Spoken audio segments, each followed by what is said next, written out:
I get a high school diploma as a miracle, and I meet this beautiful girl. And I think, man, I would love to marry this girl, but I don't know how to run a cash register at McDonald's. And this is a girl here in Provo. And I broke up with her, and I said, Wendy, you got to marry one of these guys that works at one of these high-tech companies. There's lots of companies around here, a lot of high-tech companies that even still today has one of the lowest unemployment rates and stuff. I said, you know, most people have a job here. Most people are a little more functional than me. You may want to hook up with one of these type of people.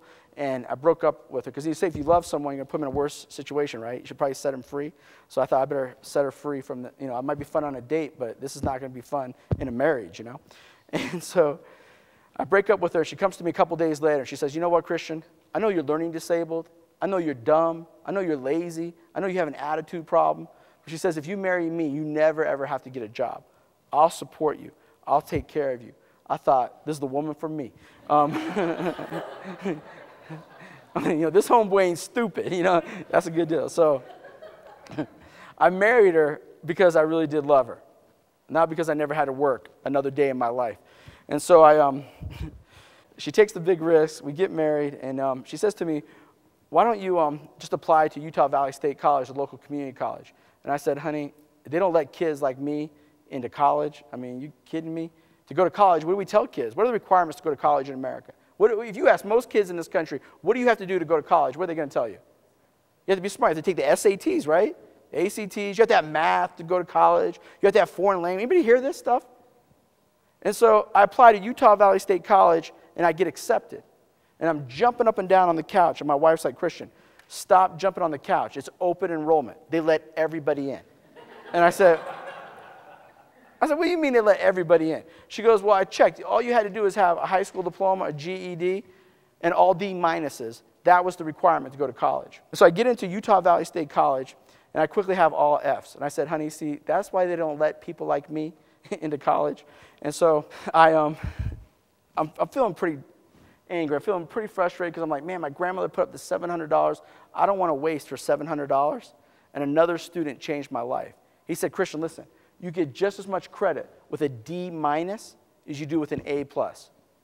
I went and asked the school counselor. I said, is that true? I get college credit? She goes, yeah, but no one does that really.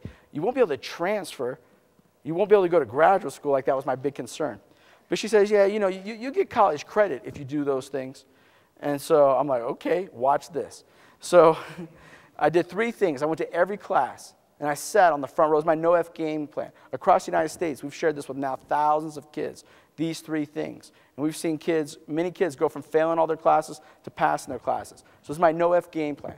I went to every class, and I sat on the front row, and I acted like I was interested, like my friend Abby here. You know, I sat on the front row, nod, smile, engage with the teachers. I know Abby's sitting there because she's kind of engaged, you know, visually. So I would be doing exactly what Abby's doing. I would be focused on what the presenter. If everybody else could pay attention, I appreciate it. But no, I'm just kidding. They're all paying attention. And so, because, you know, in college, sometimes there's 200 kids. In a college class, you know, there's GE classes. So I'd engage with the teacher. And the teacher would finally say, Mr. Moore, stop interrupting my class. And would, you know, just be annoyed by me. Well, that was good. They had to know who I was. There's 200 kids. So I was street smart enough to know, annoy the professor. I teach kids. Make sure that teacher knows who you are. Now, in a high school setting or junior high, the teacher usually knows who they are, hopefully, in most settings.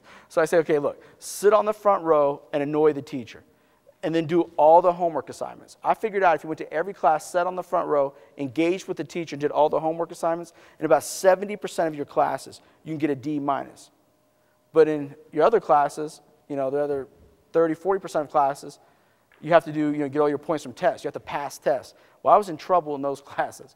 So I figured out if I went to every class, sat on the front row, did all the homework, and then added some extra credit to those other 30, 40% of classes, I could usually get the D minus. But guess how many D minuses I got? I got no D minuses. Because if you go to every class, sit on the front row, do all the homework, and do enough extra credit to get a D minus, guess what the big secret is? You get A, B's, and C's.